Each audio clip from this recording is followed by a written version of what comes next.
کہ خامند کے حقوق سے متعلق گفتگو کی جائے۔ اگرچہ اس موضوع پہ کچھ عرصہ پہلے میں پوری تفصیل کے ساتھ ایک سیریز چلا کے تقریباً 7-8 خطبے گھریلو حالات کے موضوع پہ دے چکا ہوا ہوں، لیکن اگر کتاب و سنت کی روشنی میں کچھ باتیں کر دینے سے کسی کا گھر اس کے لیے جنت بن جائے، گھر کا سکون اس کو مل جائے اور ہماری بھی اصلاح ہو جائے، تو میرا خیال ہے کہ یہ سودا مہنگا نہیں ہے۔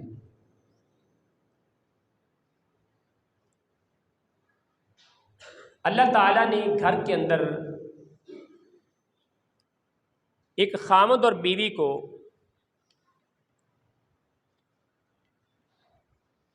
اس گھر کا،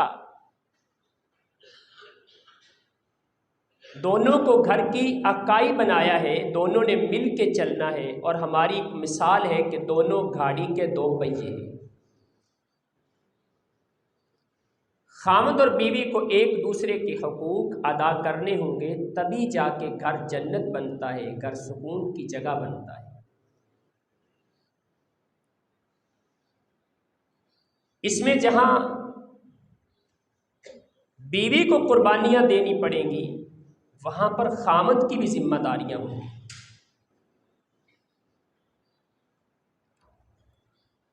اور بیوی کو اپنے خامند کے حقوق ادا کرتے ہوئے، اپنی ذمہ داریاں ادا کرتے ہوئے، بیوی کی سب سے پہلی ذمہ داری یہ ہے کہ بیوی اپنے خامند کی حیثیت کو تسلیم کرے۔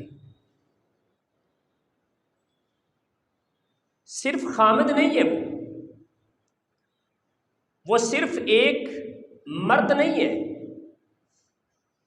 بلکہ اس کی حیثیت، اس کا مقام و مرتبہ جو کائنات کے خالق و مالک نے اس کو عطا کر دیا ہے، اس کو قبول کرنا،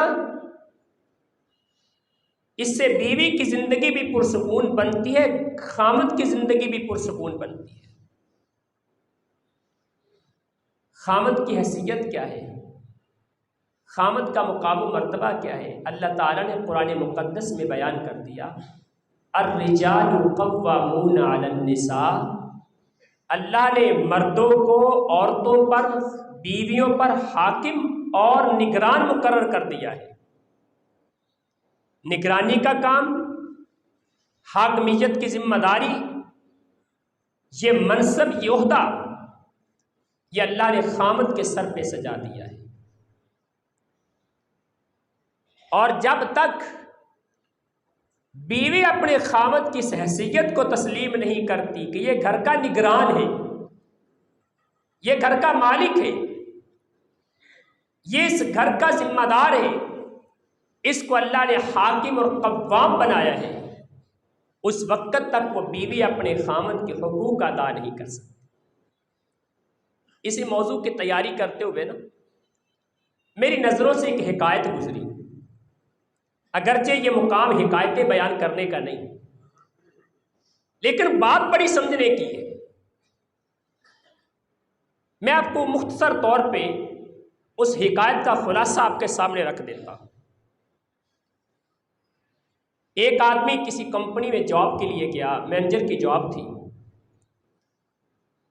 کمپنی کا مالک موجود ہے اور کچھ دیگر ذمہ داران بھی بیٹھے ہیں، پورا پینل بیٹھا اس کا انٹرویو کرنے کے لیے۔ سوالات کیے گئے، اس نے جوابات دیے، لاسٹ میں آخر میں ایک کوشچن کیا گیا، ایک سوال کیا گیا۔ سوال یہ تھا کہ ایک مینیجر کو کیسا ہونا چاہیے؟ اب انٹرویو دینے والے امیدوار کا جواب پتہ کیا تھا؟ اس کا جواب یہ تھا کہ مینیجر فیکٹری کو اس انداز سے سنبھالے، پوری کمپنی کو اس انداز سے کنٹرول کرے کہ مالک برائے نام مالک رہ جائے، مالک کا کوئی کردار اس میں نظر نہ آئے۔ ساڑھے حیران پریشان ہو گئے کہ ایسا کیسا جواب دیا اس نے؟ عجیب انسان ہے، کہتا مالک برائے نام مالک رہ جائے، اس کو پھر اربوں خربوں روپیہ خرچ کرنے کی ضرورت کیا ہے اگر مالک ہی برائے نام رہ جائے تو؟ لیکن مالک بھی وہاں بیٹھا تھا، اس نے کہا جلدی کرنے کی ضرورت نہیں، اس سے توجیہ پوچھو کہ یہ جواب اس نے کیوں دیا ہے۔ جب اسے پوچھا نا کہ یہ جواب تم نے کیوں دیا ہے، کہتا ہے کہ میں نے یہ جواب اپنے گھر سے سیکھا ہے۔ جن گھروں میں تربیت کا ماحول ہوتا ہے نا، وہاں بچے اس طرح پیدا ہوتے ہیں۔ کہتا ہے میں نے اپنے گھر سے سیکھا ہے۔ کہا وہ کیسے؟ کہتا ہے میرے گھر کے اندر، ہمارے گھر میں گھر کا مالک ہے میرا باپ، اس گھر کی چھوٹی سی فیکٹری کی مینیجر ہے میری ماں۔ میرا باپ جو ہے، میرے باپ کے سارے کام گھر کے، کپڑوں کی دھلائی، کپڑوں کی پریسنگ، اس کے جوتے کی صفائی، حتیٰ کہ میرے باپ کا موبائل فون، اس کا وائلٹ، اس کے پیسے روپے، اس کی ساری چیزیں میرے باپ کو ذرہ بھی پتہ نہیں ہوتا کہاں پڑی ہے، میری ماں کو پتہ ہوتا ہے کون سی چیز کہاں رکھی ہوئی ہے۔ میرا باپ جب صبح گھر سے نکلتا ہے کام کے لیے نا، تو میری ماں بتاتی ہے آپ فلاں چیز بھول کے جا رہے ہیں، آپ فلاں چیز بھول کے جا رہے ہیں، یہ سامان ساتھ لے کے جائیے گا، یہ بھی ساتھ لے کے جائیے گا۔ اگر میرے باپ نے سفر پہ جانا ہو تو اس کا سارا سامان میری والدہ تیار کرتی ہے۔ بچوں کی بات ہے، بچوں کی ایک ایک چیز کا ماں کو پتہ ہوتا ہے کہ کس بچے کی کون سی چیز کہاں پر پڑی ہے، حتیٰ کہ جرابوں سے لے کے کچی پینسلوں اور شارپنر تک ماں کو ایک ایک چیز کا پتہ ہوتا ہے کہ کہاں پر کون سی چیز پڑی ہے۔ لہٰذا گھر کا مالک تو برائے نام ہی ہے نا۔ کہتے ہیں ہم اپنی ماں سے کہا کرتے ہیں ماں جی اصل تو گھر کے مالک آپ ہیں، ابے کا تو ویسے نام ہی چلتا ہے۔ اللہ اکبر، وہ مالک سمجھ گیا کہ یہ بندہ وہ ہے جو میری فیکٹری کا ماں کی طرح خیال رکھنے والا ہے۔ تو گویا کہ بیوی کو گھر کی مینیجر کی شکل میں ہونا چاہیے اور اپنے خامد کو مالک تصور کرے، مالک کی حیثیت سے اس کو تسلیم کرے کہ یہ گھر کا مالک ہے اور میں اس کی ملازمہ ہوں، پھر گھر چلتا ہے۔ اور اللہ تعالیٰ نے یہ بھی اعلان کر دیا وَلِلرِّجَالِ عَلَيْهِنَّ دَرَجَةٌ، اللہ تعالیٰ نے مردوں کو عورتوں پر مقام عطا فرمایا ہے، ان کو مرتبہ عطا فرمایا ہے۔ بھئی یہ غصہ کرنے کی بات ہی کوئی نہیں ہے، یہ مرتبہ مقام کون دے رہا ہے؟ آج میری کوئی بہن لبرلزم سے متاثر ہو کے اور مارچ کرنے والی باہر کی این جی او سے پیسے کھا کھا کے پلنے والی آنٹیوں کے لانگ مارچ سے اور ان کے ملین مارچ سے متاثر ہو کے اگر آج کی میری کوئی بیٹی، میری کوئی بہن یہ کہتی ہے کہ میں گھر کے کام نہیں کروں گی، میں خامد کی خدمت نہیں کروں گی، میں اس سے سوال کرتا ہوں میری بیٹی، میری بہن، اگر تو نے کلمہ پڑھا ہے، اگر تو اپنے آپ کو مسلمان کہلاتی ہے تو لازماً یہ بات ہے کہ تو اللہ رب العالمین کو اپنا رب بھی تسلیم کرتی ہے اور محمد الرسول اللہ کو اپنا رہبر بھی تسلیم کرتی ہے۔ تو پھر میرا یہ سوال بنتا ہے کہ بتا خامد کو یہ مقام و مرتبہ کس نے دیا ہے؟ نہ تو خامد کے باپ نے دیا، نہ بیوی کے باپ نے دیا، نہ مسجد کے امام اور خطیب نے یہ مقام دیا، نہ علاقے کے کونسلر چودھری اور وڈیرے نے یہ مقام دیا۔ خامد کو یہ مقام دیا تو کائنات کے رب نے دیا ہے، جس نے تجھے بھی پیدا کیا، جس نے تیرے خامد کو بھی پیدا کیا ہے۔ وَلِلرِّجَالِ عَلَيْهِنَّ دَرَجَةٌ، یہ منصب، یہ عہدہ، یہ ذمہ داری، یہ مقام و مرتبہ، یہ شان اور فضیلت، یہ اللہ عطا کرنے والا ہے، لہٰذا اس پہ اعتراض تو بنتا ہی نہیں ہے، ناراضگی تو بات ہی کوئی نہیں ناراضگی کی۔ اس سے آگے چلتے ہیں، رسول مکرم صلی اللہ علیہ وسلم اپنی ایک صحابیہ کو خامد کی خدمت کے بارے میں سمجھاتے ہوئے آپ فرماتے ہیں ہوا جنتو کا، ہوا جنتو کی و نارو کی، اللہ کی بندی یہ سن لے، تیرا خامد تیری جنت بھی ہے، تیری جہنم بھی ہے۔ اگر اپنے خامد کی خدمت کرے گی نا، اس کی اطاعت کرے گی، اس کے حقوق ادا کرے گی، پھر وہ تیری جنت ہے۔ اور اگر خامد کی خدمت میں کمی کا شکار ہو جائے گی جان بوجھ کے، تو پھر سن لے وہ تیری جہنم بھی بن سکتا ہے۔ اور اللہ تعالیٰ نے خامد کو ایک مرتبہ مقام اور بھی دے دیا، الذی بیدہ عقدۃ النکاح، خامد کے ہاتھ میں اللہ نے نکاح کی گرہ دے دی ہے۔ نکاح کے اختیارات اللہ رب العالمین نے خامد کو دیا ہے۔ اور اس سے آگے چلتے ہیں، پہلی چیز کیا تھی؟ بیوی اپنی حیثیت، خامد کی حیثیت کو پہچانے، خامد کے مقام و مرتبے کو پہچانے۔ دوسرے نمبر پہ بیوی اپنا مقام سمجھے، اپنی حیثیت کو جانے۔ دیکھیں، جب تک کوئی بندہ اپنی حیثیت کو، اپنے مقام و مرتبے کو نہیں پہچانتا، اس وقت تک کبھی صحیح طریقے سے سروائیو نہیں کر سکتا، صحیح طریقے سے معاشرے کے اندر نہیں چل سکتا، جب تک اپنے مقام اور اپنی حیثیت کو نہ جانے۔ میں ایک مثال دیتا ہوں۔ سکول کے اندر ایک ہیڈ ماسٹر صاحب ہے، اللہ تعالیٰ نے ان کو بڑا مقام عطا فرمایا، عزت عطا فرمائی ہے۔ اگر وہ جا کے خاک روب سے جھاڑو لے کے صفائی خود کرنا شروع کر دیں، سادگی کے طور پہ تو بات ٹھیک ہے، اور وہاں کے واش روم اور نالیاں صاف کرنا شروع کر دیں، اور پرنسپل کی سیٹ پہ خاک روب کو بٹھا دیں، آپ اندازہ کیجئے ادارہ چلے گا؟ قطعاً نہیں چل سکتا، کیونکہ اس ہیڈ ماسٹر نے اپنی حیثیت کو نہیں جانا اور خاک روب کے مقام کو بھی نہیں سمجھا۔ اس کی ذمہ داری کیا تھی؟ اس کی ذمہ داری کیا تھی؟ بیوی کو اپنی حیثیت جاننی ہوگی، اس کا اپنا مقام کیا ہے۔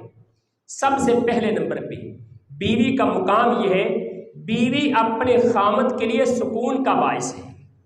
اللہ تعالیٰ قرآن مقدس میں فرماتے ہیں، هو الذی خلقکم من نفس واحدہ وجعل منها زوجها لیسکن الیہا، اللہ نے تمہیں ایک جان سے پیدا کیا۔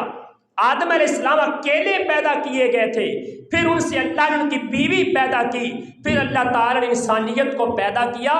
اللہ نے تمہیں ایک جان سے پیدا کیا، پھر اس کی بیوی پیدا کی، لیسکن الیہا، تاکہ بیوی سکون کا باعث بن سکے۔ اور قرآن مقدس میں اللہ تعالیٰ ایک اور مقام پہ فرماتے ہیں، سورہ روم کے اندر، وَمِنْ آیَاتِهِ أَنْ خَلَقَكُم مِّنْ أَنفُسِكُمْ أَزْوَاجًا لِتَسْكُنُوا إِلَيْهَا وَجَعَلَ بَيْنَكُم مَّوَدَّةً وَرَحْمَةً، اللہ کی نشانیاں یہ ہے کہ کائنات کے رب نے تمہاری جانوں میں سے تمہاری بیویاں پیدا کی تاکہ تمہارے لیے سکون کا باعث بنے، اور پھر رب نے خامد اور بیوی کے درمیان محبت اور رحمت پیدا کر دی۔ کہاں کی لڑکی تھی، کہاں کا لڑکا تھا، کوئی تعلق نہیں، کوئی جان پہچان نہیں، کوئی ایک دوسرے سے واسطہ وسیلہ نہیں، لیکن نکاح کے بندھن میں جو ہی بندھتے گئے، جو ہی چند کلمے بولے، قبول قبول کے الفاظ بولے، کائنات کے رب نے دلوں کی کیفیت وہ بدلی۔ اب بیوی خامد پہ جان چھڑکتی ہے اور خامد بیوی پہ جان چھڑکتا نظر آتا ہے۔ یہ محبت، یہ پیار اور سکون یہ کس نے پیدا کیا؟ کائنات کے رب نے پیدا کیا ہے، ورنہ کون کس سے واقف تھا؟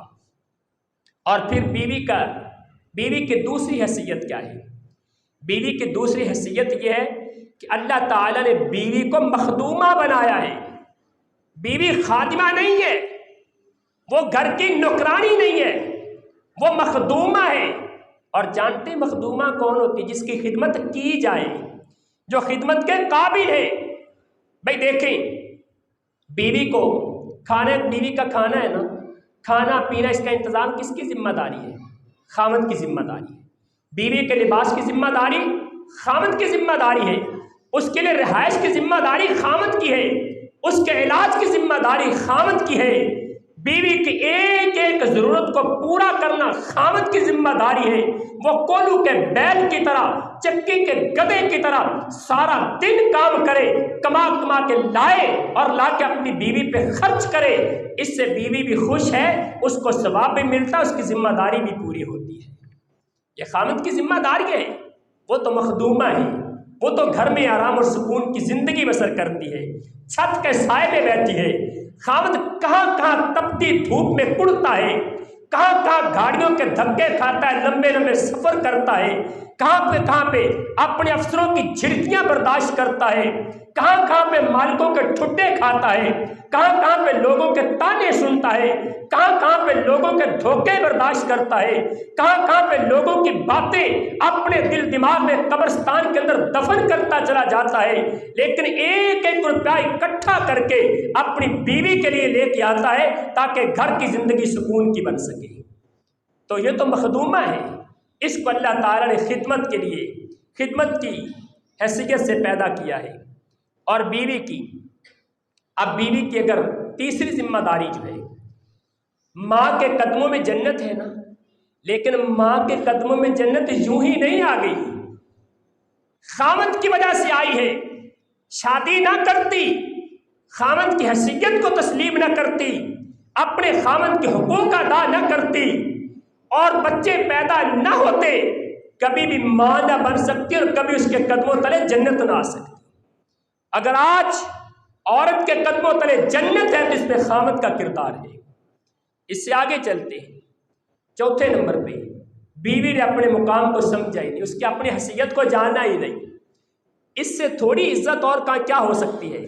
خاوند لاکھوں روپیہ خرچ کرتا ہے، آج کی ہندوستانی تہذیب کی بات میں نہیں کرتا، یہ ہندوستانی تہذیب ہے، جہیز کے معاملات، اپنی بیٹیوں پہ کروڑوں روپیہ لاکھوں روپیہ خرچ کرنا اور باپ کی کمر توڑ کے رکھ دینا ہندوستانی تہذیب و ثقافت ہے، دین اسلام کی تہذیب و ثقافت نہیں۔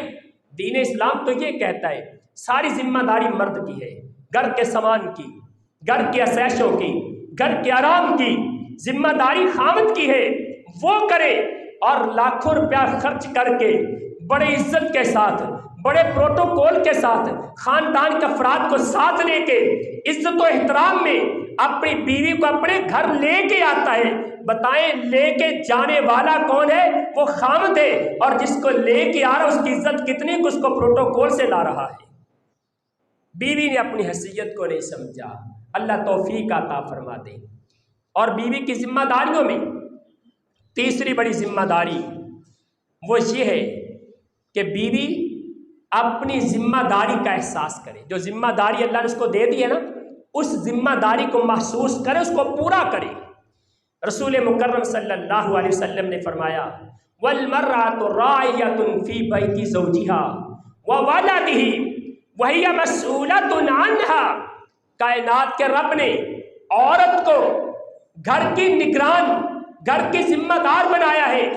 عورت گھر کی ذمہ داری نبھانے والی ہے، خاوند کے مال کی ذمہ داری عورت کی ذمہ داری ہے، خاوند کے بچوں کی ذمہ داری عورت کے سر پہ ہے، بچوں کی تربیت کرنا بیوی کی ذمہ داری ہے، اور اپنے بچوں کی حفاظت کرنا بیوی کی ذمہ داری ہے، گھر کی ایک ایک چیز کو محفوظ رکھنا بیوی کی ذمہ داری ہے۔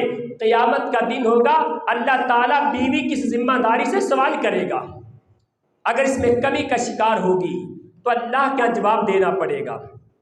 اور چوتھے نمبر پہ بیوی کی ذمہ داری اپنے خاوند کے مشن کی ساتھی بن جائے۔